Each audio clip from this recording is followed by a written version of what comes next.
Thanks for being willing to come up here and chat to us today.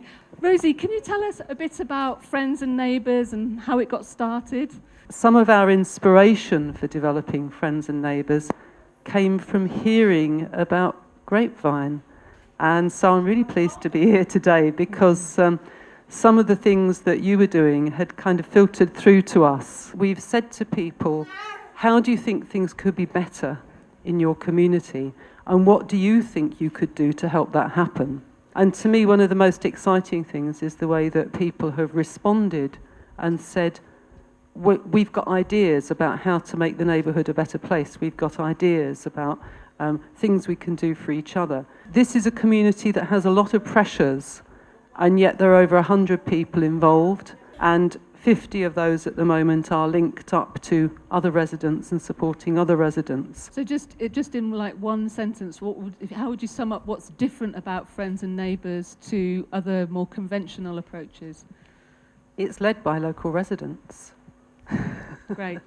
Thank you. Thanks very much. I'd like to welcome Molly and Leah. Molly and Leah have met through Grapevine's Young People's Project. Can you both tell us what your friendship is like? What do you think our friendship's like, Leah? I think it's up to me to answer. I think we both have fun together and we're always laughing, and I think it is a genuine friendship. We go to the Walsgrove pub, but we do have a carvery. We stay away from the vodka, don't we, Leah? We always do have fun together, and she's always a smiley face to see when I walk up to the door to meet her, or when she runs down the street to me. I don't think me and Leah would have been able to meet each other if it wasn't for Grapevine, and the same way that Leah's been learning new skills, so have I, and I think it's helped us both, and I think we both enjoy it, whether she's hanging her head down or not. That's great, that's lovely, thank you. Claire, I'd like to ask you a few questions about your work in Spon Ends. Can you tell us how you helped Chris and Margaret?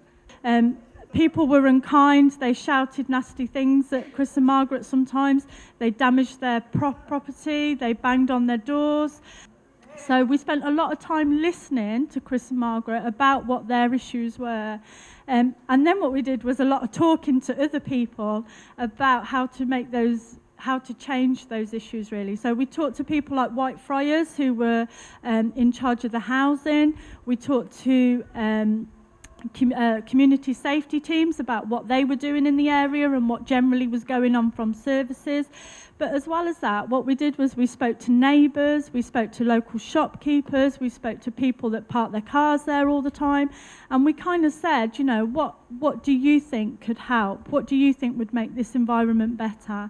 It was really interesting to see that it was the local people, the people of the community, that actually came up with all the resolutions themselves. One of the really crucial turning points was that actually the neighbours got fed up of some of the stuff happening as well.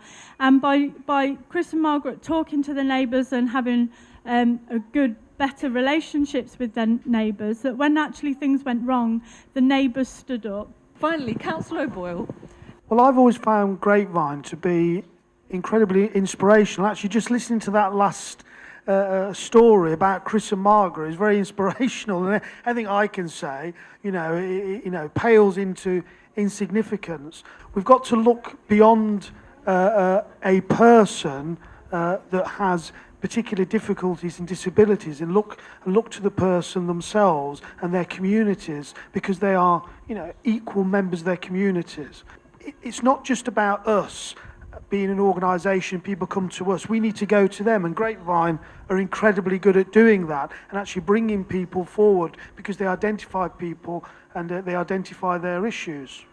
We have to see how we do things better with less money. We have to give people opportunities to want to do things for themselves, but give them the support, and it's quite a different model of looking at things. Well, thank you. Thanks, guys, for coming up here and sharing your stories with us and being willing to come. Thank you.